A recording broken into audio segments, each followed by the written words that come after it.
Memasuki libur panjang Waisak, arus kendaraan di Tol Keramasan mulai ramai warga memanfaatkan libur untuk mengunjungi keluarga dan tempat wisata di Lampung dan sekitarnya. Kamis pagi, peningkatan volume kendaraan di gerbang pintu masuk Tol Keramasan mulai terlihat.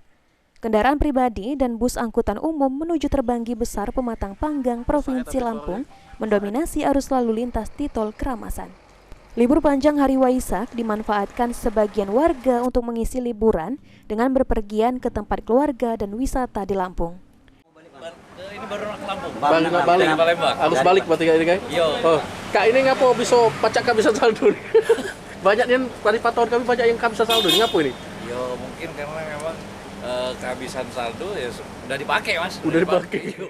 Oke. Gimana untuk perjalanannya kemarin? Ke Jakarta. Ke Jakarta langsung. Oke. Sekalian isi untuk kapal gitu. Bisa. Oh, bisa. Oke. Diperkirakan kondisi arus kendaraan di Tol Keramasan akan terus mengalami peningkatan di sore hari dan esok hari. Aji Delia, PAL TV.